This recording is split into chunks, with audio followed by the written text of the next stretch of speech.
All right, well, welcome back to Multigrid Methods.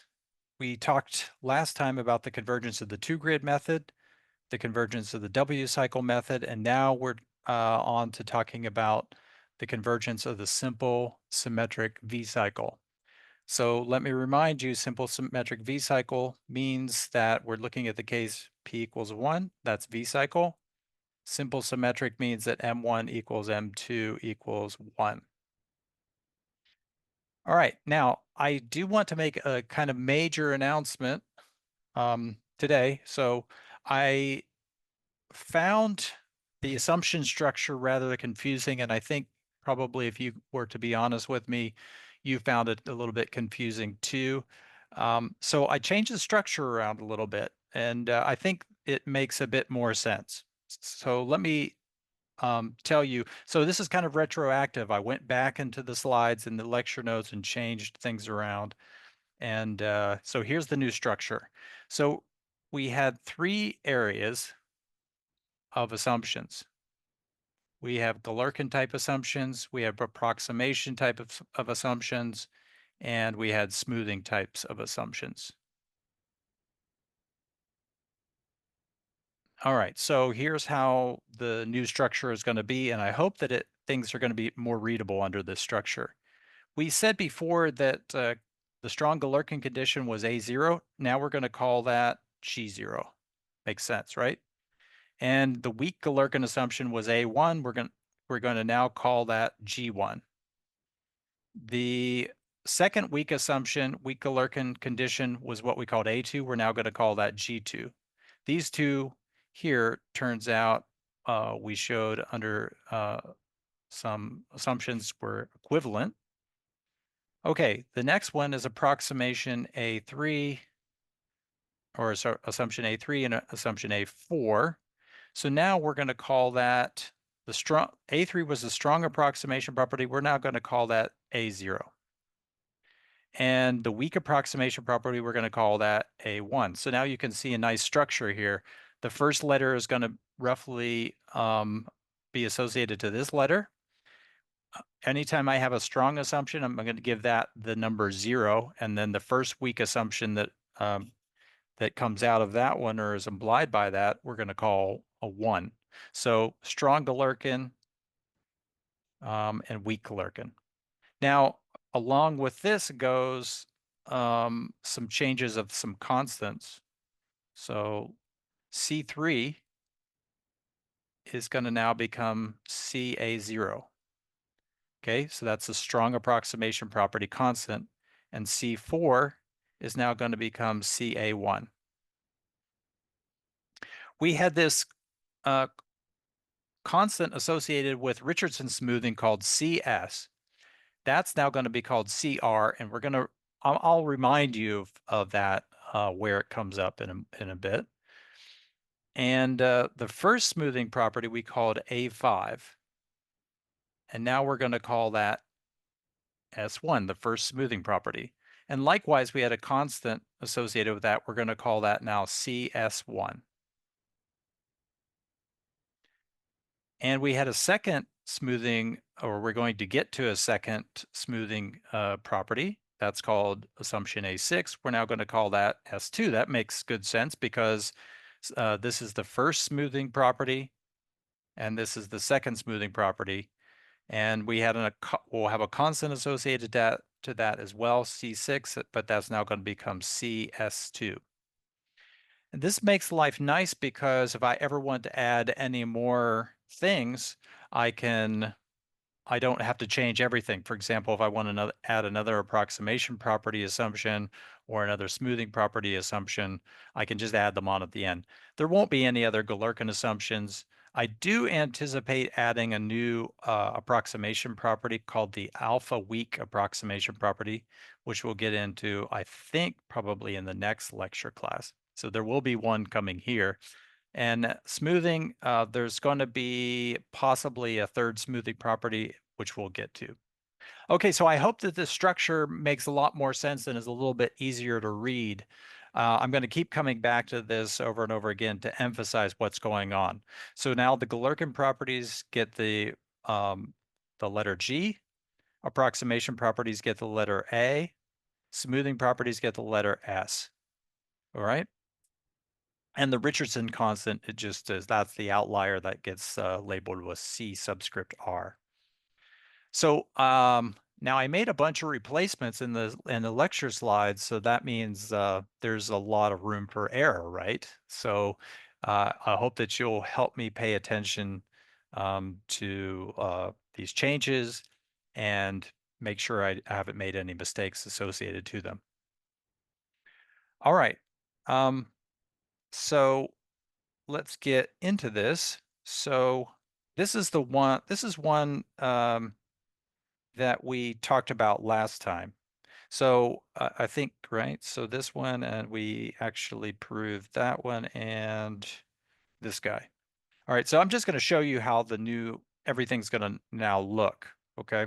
So we say that the multigrid algorithm satisfies the second smoothing property, assumption S2, S for smoothing, and 2 for second smoothing property, if and only if there's some constant C2 greater than 0, CS2, sorry, such that this happens. Okay, so that result holds.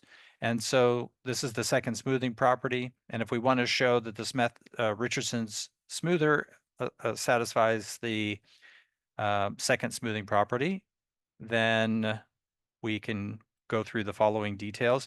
So this was previously called C sub S, so I'm going to call that Richardson's constant now, because that's the one that's associated to Richardson's method specifically. And so at the end of the day, or you progress through this proof, and nothing actually in the details is really changing. The only difference here is that at the end, we're going to get that instead of this being, what was this? This was C6, I think. So now this is going to be CS2. Okay, and CS2 squared is just going to be CR. So this is how things change.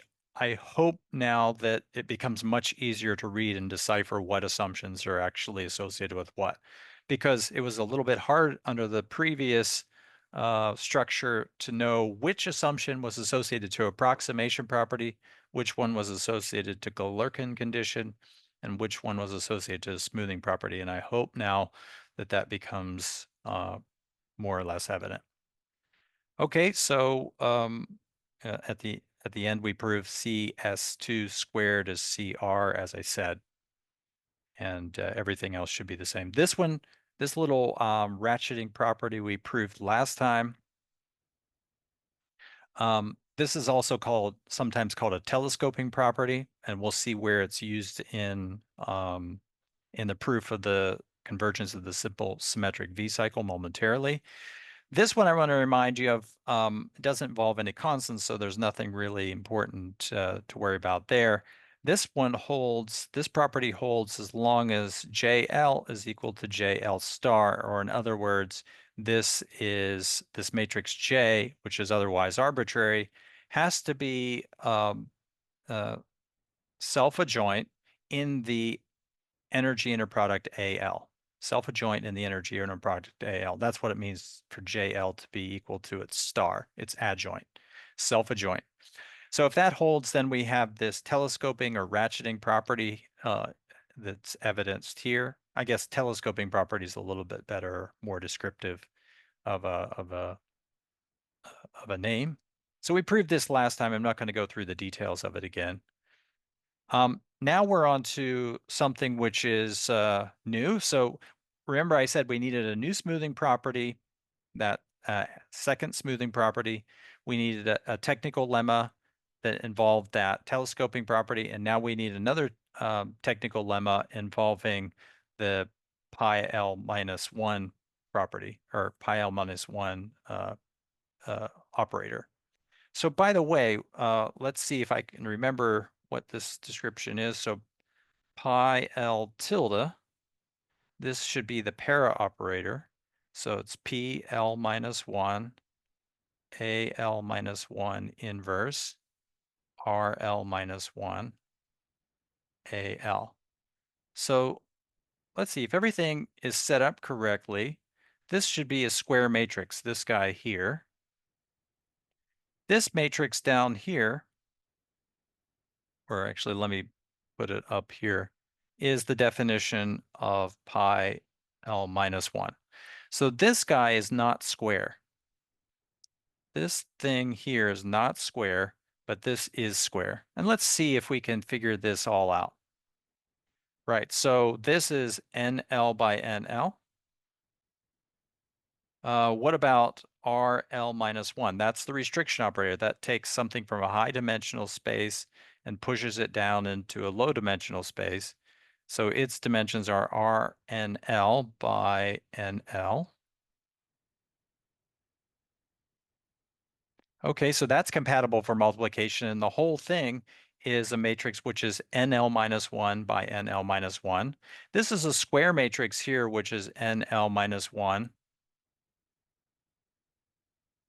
by NL minus 1. So if I multiply that, this whole thing is NL minus 1 by NL, non-square. But now when I multiply by this guy, what is this operator? This is the prolongation operator. It pushes things from the low dimensional space up to the high dimensional space. And so its dimensions are NL by NL minus 1. So I'm just checking here that this makes sense as a square matrix. This is RNL by NL. So this one is square.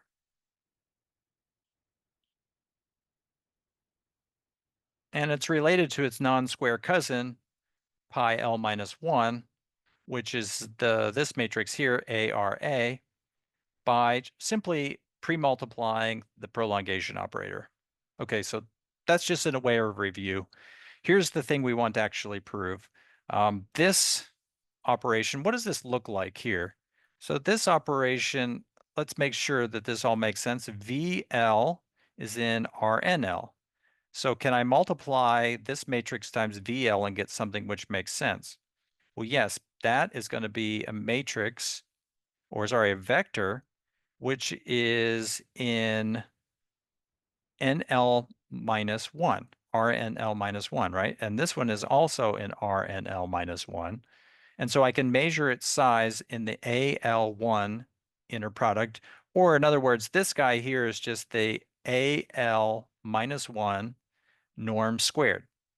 This is equal to VLVL in the AL inner product, or the AL metric, the energy inner product. So VL is from RNL, and so this all makes sense. This is a square matrix, IL minus pi L tilde matrix, and it's in NL times NL. This is in RNL, so this is all in RNL. This is in RNL, and so this all makes sense as well. This is a number, this is a number, and this is a number. So I want to show this identity. It's not an estimate, it's an identity because it holds with equality. So let's see if we can do this.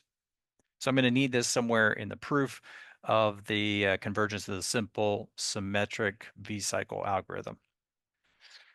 All right, so if you recall a property of the L minus 1 matrix, let's remind ourselves, this is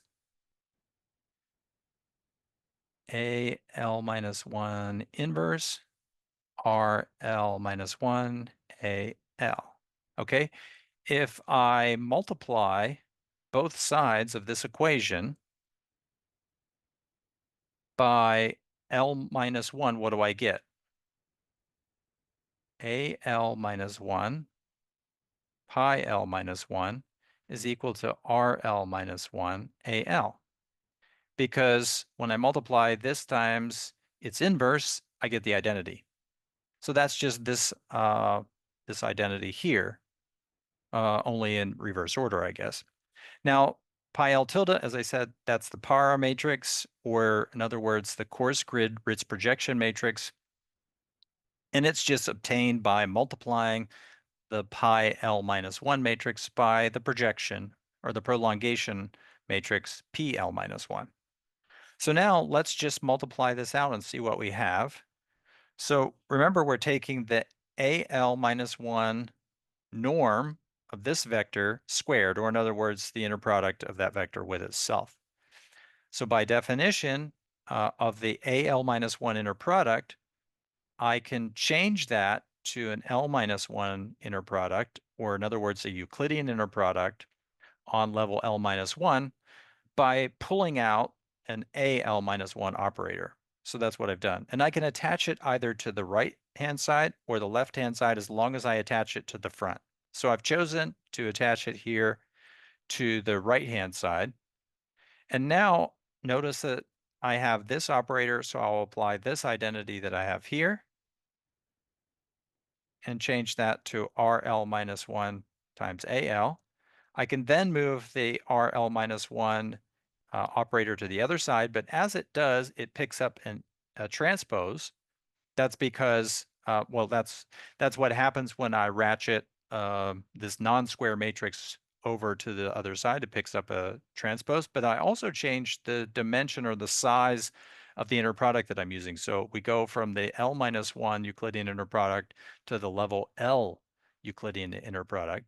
Well, now I have this, but this is, of course, just a prolongation matrix, and so I can replace that with a P. And what about this matrix? I can take this matrix and pull it out if I wanted to. I guess I'll wait to do that in just a second.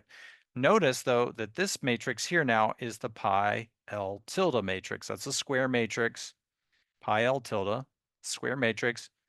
And of course, let's make sure everything makes sense. This is a square matrix of size NL multiplying a vector of length NL. And so that's a vector in RNL. Everything looks good there, as is this guy. And now the next step to do is to pull this thing out and make an inner product from that. And now I just am going to apply an identity. I'm going to add and subtract VL in this first component and use the linearity of this AL inner product. If I add and subtract VL, then I get VL against itself in the AL inner product minus VL. I have to subtract VL now, and a minus pi L tilde matrix times VL. So everything makes sense. This is just pure linearity of the AL inner product, and that completes the proof. That's all we needed to show. So those are the technical lemmas out of the way. We needed a new smoothing condition, what we call the second smoothing property. So we introduced that. And now we're in a position to prove that the simple symmetric V-cycle method is convergent. So remember, simple symmetric V-cycle, again, it's P equals 1, and I'm symmetrizing the pre and post smoothing steps by using exactly one pre and post smoothing iteration, M1 equals M2 equals 1. Let's see what else we're going to assume to get this thing proved and see what the punchline is. Suppose that assumptions G1, so this is the weak Galerkin condition. See how this is a lot easier to read now. G for Galerkin, weak means that we use a 1. Okay, A1, that's the weak approximation. Weak means we use a 1, and approximation means we use A. And the second smoothing property, S for smoothing, 2 for second. Okay, I think that reads a lot better. I hope that you agree. Suppose that P equals 1, M1 equals M2 equals 1, and suppose that everything is symmetrized in the smoothing process. In other words, our iterator matrix, well, the iterator matrix itself is symmetric. Okay, so this holds true for Richardson's method, but we don't have to assume that we're using Richardson's method. We could be using something like Richardson's method. All right, so we have all that we need. We have a Galerkin property. We always need a Galerkin, some kind of Galerkin condition. We always need some kind of approximation condition. We always need some type of smoothing condition.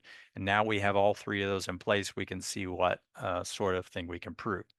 Now, whenever we had the weak Galerkin condition holding, we were able to show that this error transfer matrix for the multigrid method on level L was a self-adjoint positive semi-definite matrix. So let's remind ourselves of that. So self-adjoint positive semi-definite. Okay, so I could write it as SAPSD, self-adjoint positive semi-definite. And that, of course, means that for any UL that I put in here in the AL inner product, I'm always going to get something which is positive. So now let me first say this doesn't look necessarily like a convergence result. I'm going to prove the result, and then I'm going to turn around and show you that it precisely is a convergence result. So let me take a question here in chat.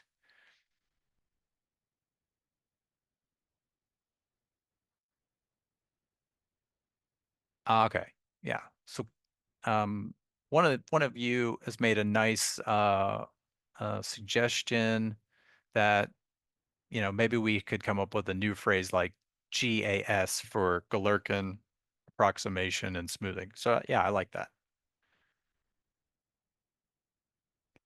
Okay, so we're going to show that this object over here, which is a positive or non-negative object at least, is less than something over here, which is definitely the norm of UL squared. Okay, so that's the norm of UL squared. That's good. And we get this contraction factor, CA1 squared. So that's the constant associated with the weak approximation property.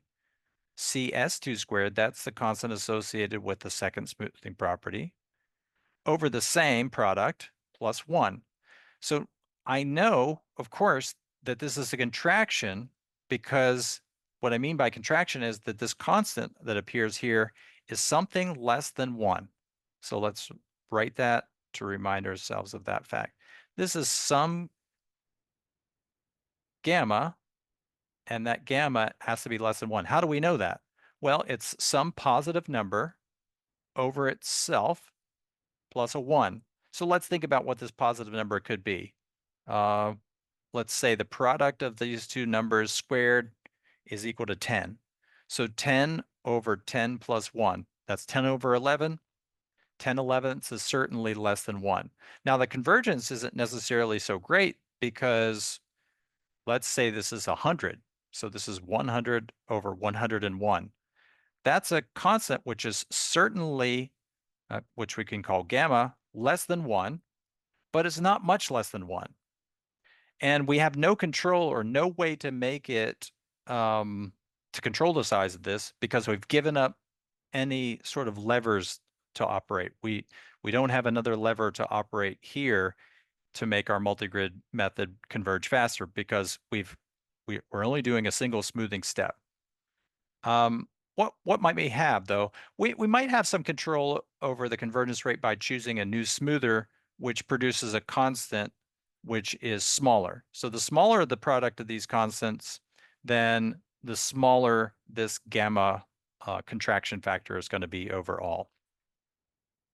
Okay, but the thing to keep in mind is this gamma, whatever it is, let's just live with it for now, is entirely independent of L. And that's the key feature that we need for uniform convergence of the multigrid method. It's completely independent of L. So later on, we're going to improve upon this result by replacing this 1 with an M. And so our argument will be that if we do more smoothing iterations, we can get a faster convergence rate. And this will indeed happen. But let's not worry too much about that yet. Let's simply try to prove this result, see what it involves, and where we go. All right, so now this result is symmetrized. Remember, we symmetrize the smoother to begin with. The iterator matrix associated with smoothing is already assumed to be symmetric. Anytime I use T, that means symmetric with respect to the Euclidean inner product. So it's another way. Symmetry with respect to the Euclidean inner product is is analogous to self-adjoint with respect to some other inner product.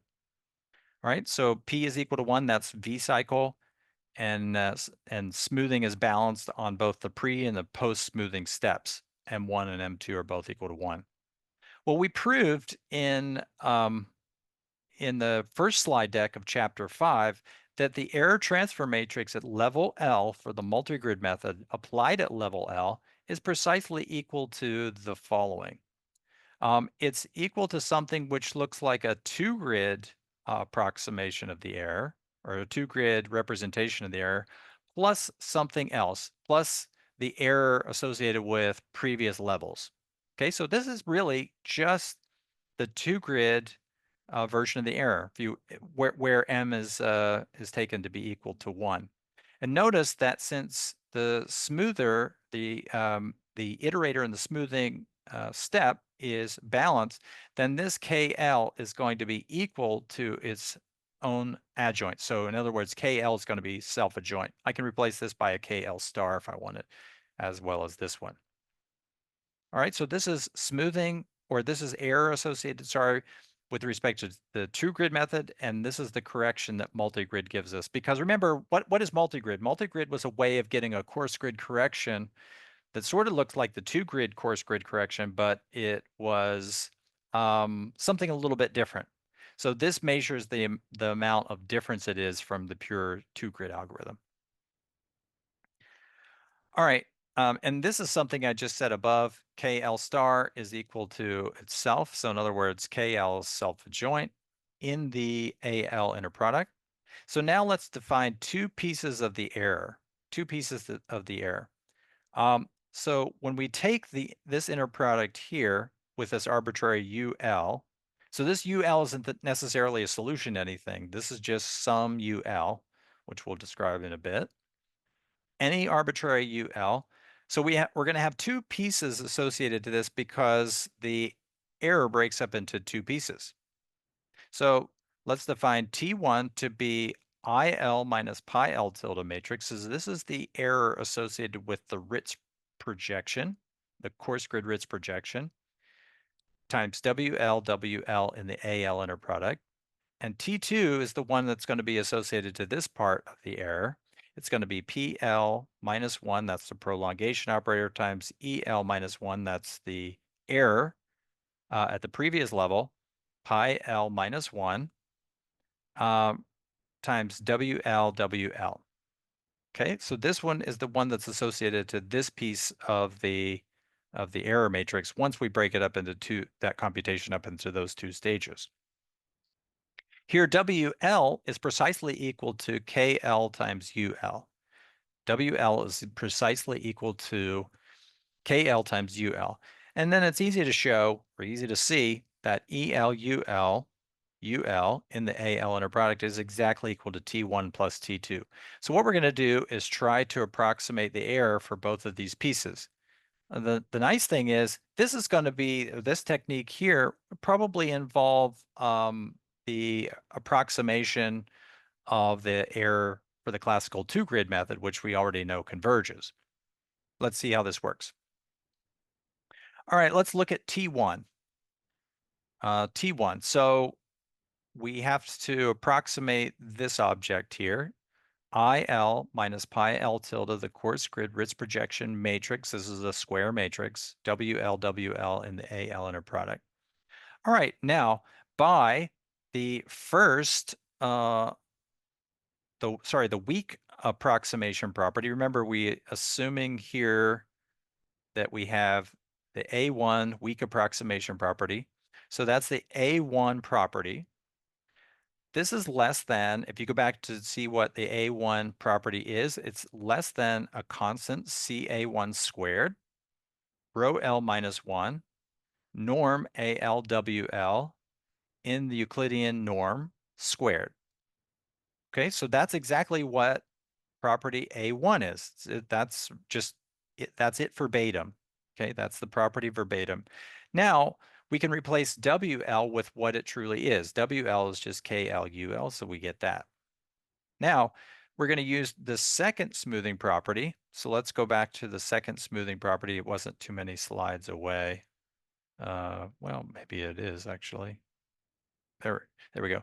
So in the L norm, we can replace this norm squared by rho L CS2 squared times that guy. This KL bar matrix was something that we introduced earlier in the previous lecture, and that's related to the KL matrix. And remember, KL is self-adjoint, so KL star is equal to KL. Okay, so that is precisely this statement right here. So saying that S2 holds means that we get all of this stuff here. Well, we nicely get the cancellation of this and that. Rho L minus 1 cancels with rho L, and we're just left with this product of these two constants, well, those constants squared, and then take the product. By definition, KL bar is, well, I won't remind you of what the definition is. You can go back and look at it. It is all of this stuff right here. Okay, so that's KL bar, AL, KL, UL, and then everything else is just the same. We're measuring in the Euclidean inner product here. Now we could measure also in the AL inner product because we can bring this AL out. So that's clear. All right, so let's do a little bit more work. So what do we notice that we get here? Well, by the definition that KL bar matrix, we get this AL inverse, but that's hitting on an AL, so that goes away. All right, so that just leaves this line. Nothing else. It's all equality so far. And now we're going to use the linearity of this inner product here. So this is just one big giant inner product. Okay. And we're going to use or break using linearity, and we're going to break it right at this term here. So what do we get? We get KLU AL KL UL, and then we get this term on that. That's exactly equal to that. So that's just pure linearity of the Euclidean inner product.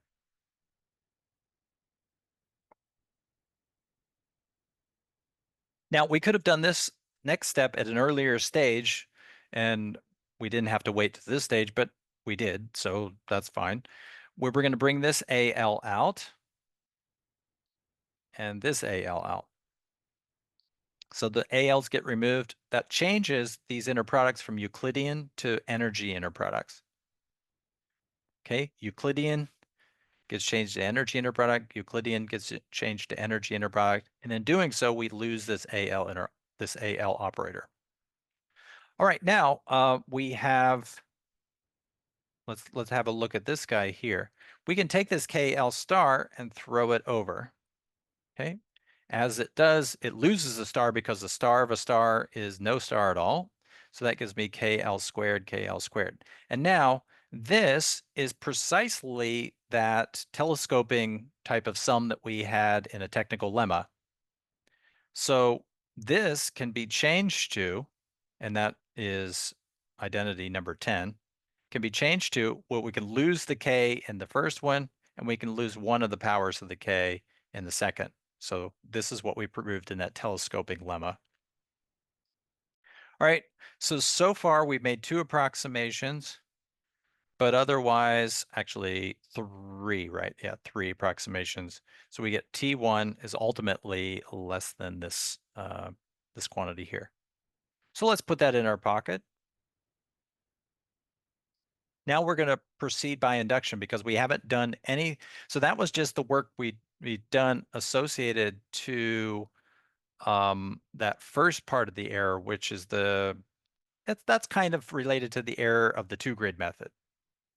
So now let's move on to the error associated to doing multigrid at lower levels.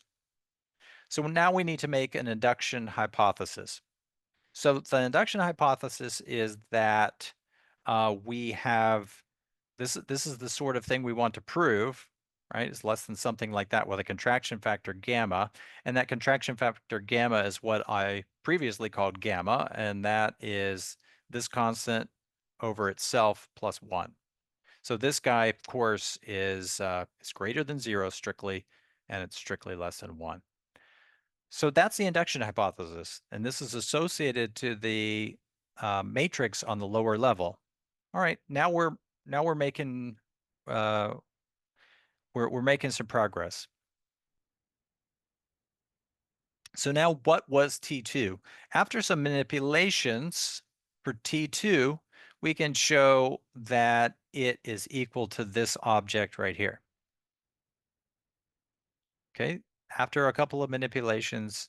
So how do we get it? So T2 was equal to this or something approximating that or something which looked like that previously.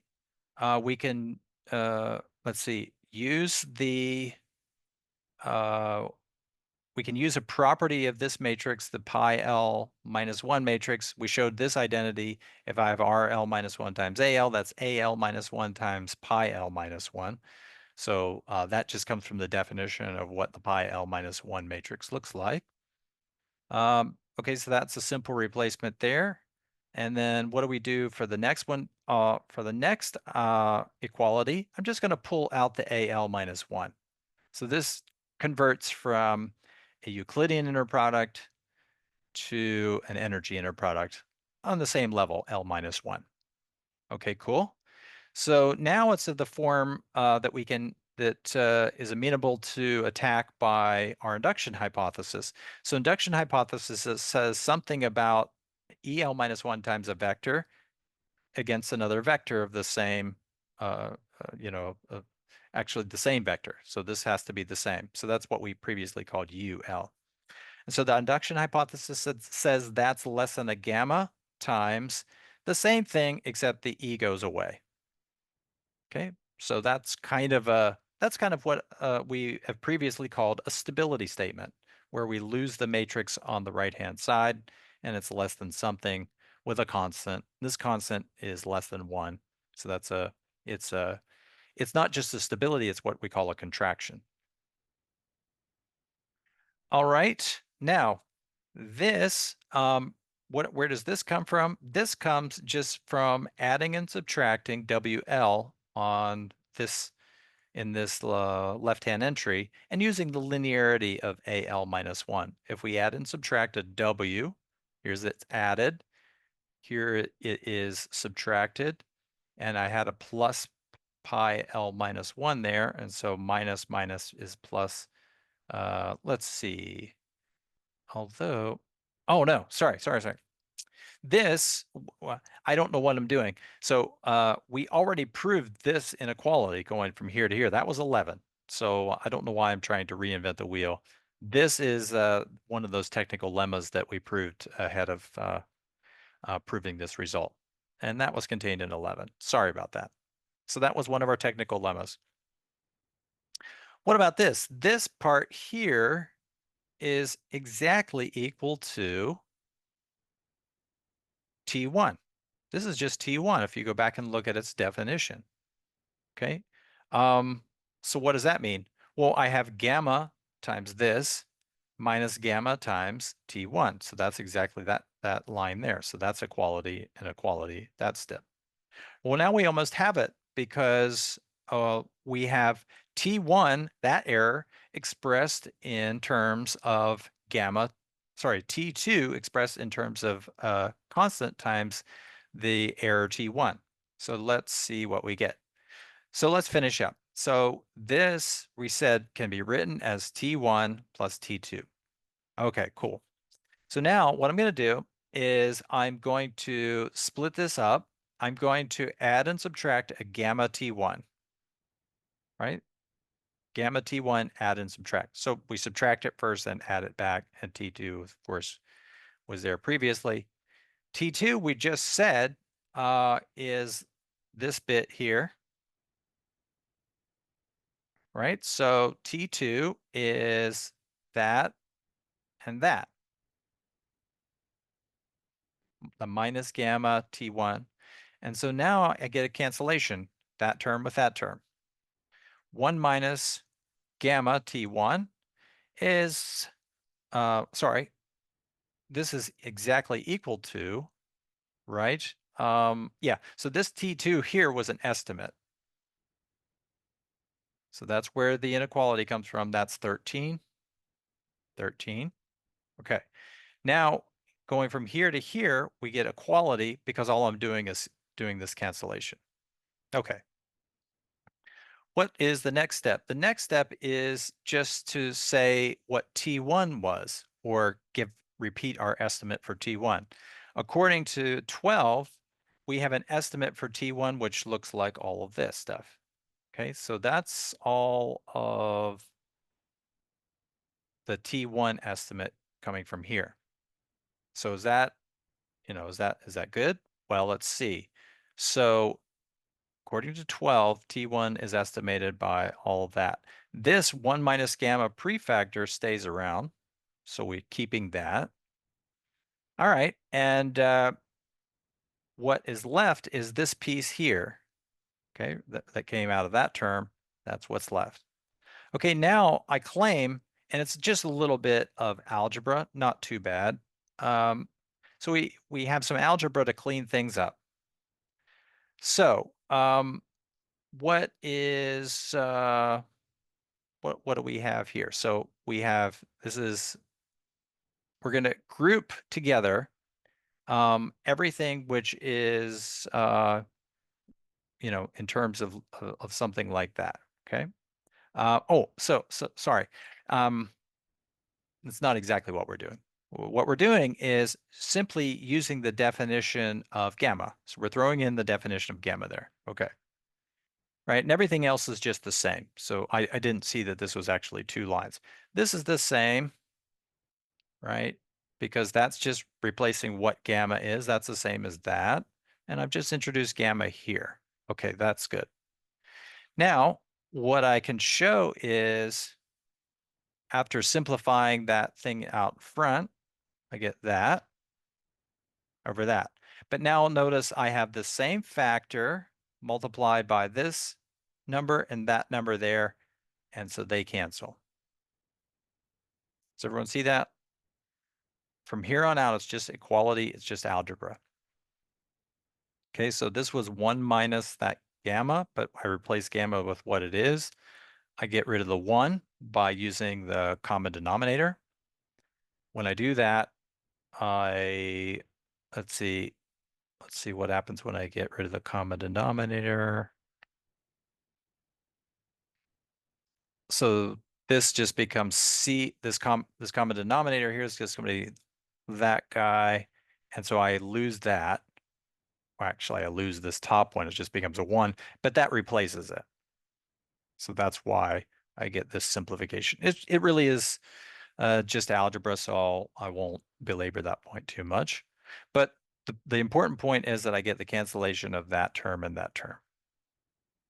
And all I'm left with is this. I guess I tried to write things in a more simplified form by just recognizing this. This is now just gamma and that's gamma, but I can cancel it at any time I want. Ultimately, what I'm left with in the end is gamma times UL in the AL inner product, and that's the result that I wanted to show. We're done. Now, that's nice, but it doesn't exactly look like a convergence result. So the next thing I'm going to show you is why that really is a convergence result in sort of sheep's clothing. So sheep's clothing because it's nice. So suppose that the hypotheses of the last theorem hold, and suppose that I want to solve this equation here. AL ULE equals GL. So this is the exact solution given this right-hand side vector GL. To do that approximation or generate an approximation, I'm going to use this as my initial condition. Remember, multigrid churns out after 3 steps UL3. So UL0 or UL parentheses 0 becomes UL parentheses 3. There's 3 steps: pre-smoothing, coarse grid correction, post-smoothing. and that's what turns U0 into U3. So U3 is just defined like that. So if I measure the error between the exact solution and UL parentheses 3, then that's the same as exactly that. And what we're going to show is that that last theorem guarantees that this is less than the constant m over m plus 1, where m is exactly the same gamma constant that we had before. So this is just gamma. The only thing I'm doing a little bit differently here is I'm stylizing it to look like it's going to look in the general symmetric V-cycle convergence result coming up in a little bit. I'm stylizing it because I'm saying, well, m is equal to 1. And later on, we're going to show that when we make this m variable, then we're going to actually get more power here because we can make this whole denominator larger when m is not 1.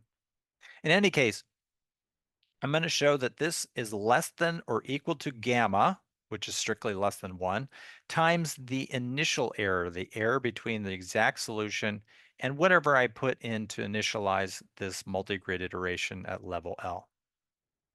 All right, so this is what I want to prove from the previous result, and just don't be fooled. This is just gamma, the same gamma as before. All right. So what we need to show is equivalently from and relating what we had in the last slide to what we had on the previous theorem. What we're trying to show is that we had this error estimate. And so the contraction factor here becomes gamma equals m over m plus little m, which is surely a number between 0 and 1 strictly. Now, we're going to show that this is true for an arbitrary VL because that can take the role of the error, whatever that VL happens to be. That can take the role of the error. Okay, so that's what we want to show. Now we know that EL is self-adjoint, positive, semi-definite with respect to the AL inner product. Okay, self-adjoint, positive, semi-definite with respect to that. That's a thing that we showed fairly early on. Now, since this vector is self-adjoint, positive, semi-definite with respect to this inner product, then there's a basis of eigenvectors, okay, such that those eigenvectors are orthonormal in whatever inner product I have the symmetry. So the symmetry or the self-adjointness is in that inner product. So that's the inner product where I can guarantee that my eigenvector basis is going to be orthonormal. And this is a statement of orthonormality. Now, these are the eigenvalues of this matrix. And because it's symmetric, positive, semi-definite, those eigenvalues can be ordered. They're real, first of all. And so this is a fact that you remember from linear algebra. Even if I have a matrix of all real entries, the complex, the eigenvalues need not be real. They could be complex in general. But because it's self-adjoint, positive, semi-definite, I know two things about the eigenvalues. Number one, I know that the eigenvalues are all real. Number two, I know that they're all non-negative, greater than or equal to 0. So I can order them. Okay, if they were just complex numbers, there's no way I could order them. Okay, I'm giving them the names epsilon L because, well, that seems to make sense for this matrix E. Now, let's write VL in the basis of eigenvectors that I just have. Now we know that this writes in a unique way. So this is accomplished uniquely.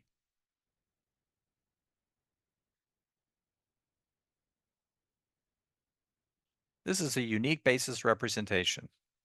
So there are some parameters or numbers, CK, in R. I know that they're real numbers. They're not necessarily positive or negative or whatever, but they exist. Furthermore, I know that if I plug in this expansion into this calculation, because I have orthonormality of the eigenvectors, with respect to the AL inner product, that orthonormality suggests that that computation there is just this sum. And now notice that this sum is greater than or equal to 0. Okay, so that verifies what we already knew. We knew that EL was self-adjoint, positive semi-definite. So in this inner product, and so this has to be a positive form or non-negative. Furthermore, if we evaluate VL in the AL inner product against itself, then we get exactly this sum. Now, the only difference between these two sums is this has an eigenvalue, single power, and this has none of those eigenvalues of this matrix. Now, the last theorem guarantees that, remember, we have these two quantities in our last theorem. It related this quantity to this quantity. It was less than, in particular, this is less than this times that factor gamma. So there's our factor gamma. There we go. And this has to hold true since VL is arbitrary. We can show that this has to be true for any real numbers that we choose, CK. So if this is true, then it's fairly simple exercise. And I think you can probably see how to do it quickly, but we're not going to go into those details here. It's a simple exercise to show that this must mean that all of the eigenvalues have to be less than or equal to gamma. Or in other words, the eigenvalues can be thought of as amplification factors, and they all have to be less than gamma in size.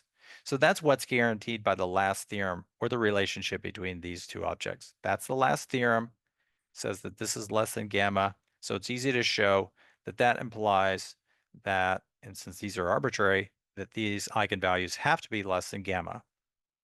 So what does this prove for us? Well, let's compute it out now. Well, now let's go back to our definition. We need to compute the size of that guy in the AL norm squared, or in other words, the AL inner product of this vector against itself. That's precisely equal to this calculation as we show. Well, this is a new calculation. We didn't do this one quite yet. Why is it different than what we had before? Well, this is different, right? Because this has only one entry of E, and this one has two entries of E. Well, the only difference here is that that's going to give rise to two eigenvalues, or the product of two eigenvalues, ELK. So that's just the square, okay? Or the square matrix has eigenvalues which are equal to the square of the eigenvalues. We showed in the previous calculation that this is less than gamma, each one of these, so the square is less than gamma squared. So if I replace that by the thing which is larger than that, so remember we just said ELK squared must be less than gamma squared. Okay, and those are positive numbers everywhere, or non-negative numbers. And so now this guy comes out. But this, we argued, was just VLAL squared. All right. Now I can take the square root on both sides of that, and the direction of inequalities is preserved, and we get precisely what we wanted. And what we wanted was EL VL AL is less than gamma. That's gamma there, or that's gamma squared, I guess. VL AL without the square. This is what we wanted to show. And now the reason why it's arbitrary is, well, we chose it to be arbitrary, but the CKs are arbitrary. CKs are arbitrary if and only if the VLs are arbitrary.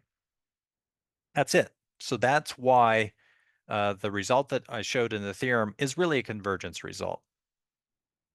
That is the proof of the convergence of the simple symmetric V-cycle. Notice that it's a lot different than the proof of the W-cycle. So the W-cycle proof used a perturbation argument. The simple symmetric V-cycle really dug in to the symmetry of the algorithm. So it exploited the symmetry of the algorithm, use that in order to prove the convergence. And the nice thing about this proof is that we get convergence even if smoothing is restricted to one smoothing iteration per post-smoothing and pre-smoothing. But it does have to be balanced. It has to be one smoothing for in the pre-smoothing step and one in the post-smoothing step. All right, let's finish up our discussion with the convergence of the symmetric V-cycle. So I hope to finish this chapter today with this discussion. Although I may come back and talk about one point that I did leave out and that I want to add. So we might not be quite done with this chapter, but I think, and I have some options of whether I want to put this idea in a later chapter or include it in this chapter, and I think it would go well nicely in this chapter, so we might revisit it. So general symmetric V-cycle, what are the numbers involved? So P is equal to 1. It's symmetrized V-cycle, or it's asymmetrized V-cycle. So we know that M1 and M2 smoothing steps are the same. The number of smoothing iterations in the pre and post smoothing steps are the same. And all we're going to say about this M, this common value, is that it's greater than or equal to 1. And I alluded to what we're trying to do. What we're trying to do is show that with a larger value of M, we get a smaller gamma, a smaller contraction factor, just as we saw observed in chapter 3. Of course, that was for the that was for a Fourier analysis associated to this particular finite element method applied to solving the Poisson equation. But here we're going to show it more generally. We're going to show it in the energy norm. All right, so we want to improve the convergence rate, as I said, by performing, or if we perform more smoothing steps, we want to show that happens. And furthermore, it's kind of the last proof is kind of restrictive because it looks like, well, there's a big open question. Can we even prove convergence if we have more than one smoothing step? And the answer is affirmative. Yes, we can do that. And here's the kind of technology we need to show that. We need a technical lemma. Let's see, how many technical lemmas do we need to prove this? Just one. And I think we'll probably use some of the previous technical lemmas that we have. But here it is. Suppose that smoothing is done with Richardson smoother. So Richardson smoother, remember, is SL is symmetrized. It's just equal to a constant times the identity matrix of size L. That constant is what we call or is defined as, chosen as, the capital gamma L inverse. And what is capital gamma L? Capital gamma L is what we call an asymptotic spectral radius, or a good approximation of the spectral radius. We don't always have available to us the exact spectral radius. We have an approximation associated to it. But we don't want that approximation to be a gross over approximation. We want it to be really near to the true spectral radius. So capital lambda L is assumed to be bigger than the spectral radius. Remember, this is our notation for the spectral radius of, I think I just used this notation, spectral radius of the stiffness matrix at level L. I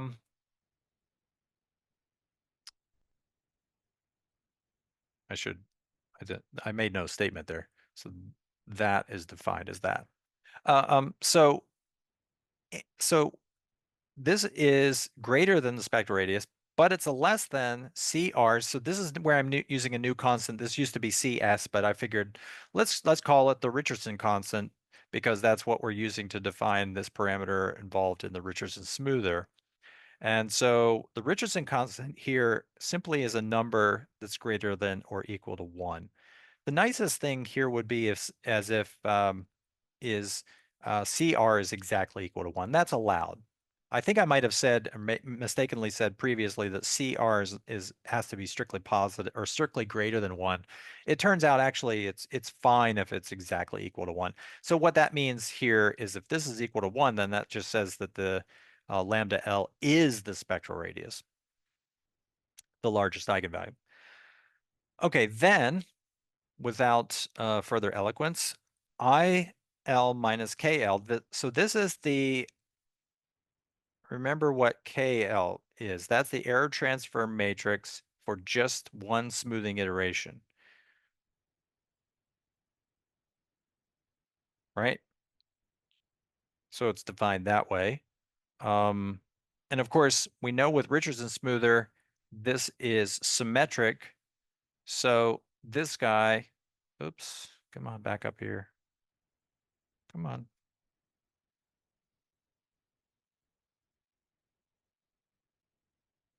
There we go.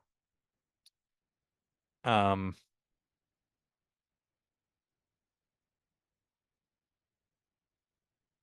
this is equal to IL minus SL transpose AL. And that is how we define KL star. Okay. So in any case, I want IL minus KL. So what is IL minus KL? That's actually just SL times AL, right? Times KL to the 2m power times VL in the AL inner product is less than 1 over 2m times this matrix, IL minus KL2m, multiplied by VL against VL in the AL inner product. And this is going to hold true for any number of smoothing steps that we do. Okay. M is going to be our number of smoothing steps or smoothing cycles that we do per pre or post smoothing iteration. That's a number which is greater than or equal to 1. So this has to be an integer, of course, greater than or equal to 1. And this holds for any level L, which is greater than or equal to 1. That's what we want to prove. So let's get into it. How do we do this? Well, we always start with let's always start with um, the thing we want to estimate. The only thing I'm doing here differently is instead of making this a 2L, I'm going to simply make it a generic I. Or let's see, is it I or yeah. Suppose I and J are integers that are positive or greater than or equal to 0, and that I is greater than or equal to J. All right, so what does this mean? If I is greater than or equal to J, what do we get? So let's start with KLI here. And remember, ultimately, we want I to be 2M. We're going to measure this in the AL inner product. This is by definition. So we said that IL minus KL. Well, I'll get to that in a second. I don't want to. What we're doing first is liberating or changing this to a Euclidean inner product by moving an AL up. And we're going to move it to the left-hand side. This is symmetric, so we can attach it either to the left side or the right, as long as we attach it to the left-hand side of the vector. Now, remember I said that IL minus KL, that's just going to be equal to SL AL, okay? And that's going to, and remember what SL is. SL is defined by capital lambda L inverse times IL. Okay, that's good. That pops out front. And what we're left with is AL times AL there, the AL squared, KL to the I power there, VL in the L inner product. All right, so now we so what am I doing here? Here I'm using the fact that this is essentially just a constant, or let's see, well, it's not quite a constant times that, but I'm using the fact that let's see. Oh, sorry, back up just a second. First, let's take one of these guys and move it to the other side. That accounts for that one. And then I'm going to use the fact that I know that if this is any integer, then AL commutes with that matrix. Okay? For any integer I, AL and KLI actually commute. I didn't show this property, but that's something that you can prove rather easily by the definition of the simple definition in this case of KL. So these two commute. So I just interchanged their positions. They commute. All right, now, 3, what is 3? 3 is, I'm going to have to go back and look at what 3 is. Let's see what changed going from here to here. Okay. This is an I, and notice that now this is J. It's a smaller power. We proved in 3 what? So we proved that this guy is stable, so we can lose a power. We can do it one at a time and lose a power going from here to here. Okay. Now, how do I jump back easily? I guess no easy way to jump back. Okay, so that is just the fact that we have the stability in the L inner product. Okay, so I can reduce this to any J I want. I can do it. I can apply that stability as many times as I want. And then finally, I can pull out one AL, and then I can use the definition of KLJ and pull, no. So I can pull out this AL, and then this is just equal to that. Okay, based on the calculation we did above, right? So that's just a repeated calculation. All right, now, therefore, this thing we just proved is called 15. So let's keep that in our pocket and notice what it's doing. We're going from a larger index KL to a smaller index KL. And otherwise, and it just followed from that stability statement we had in 3. Okay, so keep that in mind, what we have there. Now, I'm going to do 2M representations of this guy here. 2M representation is the same thing.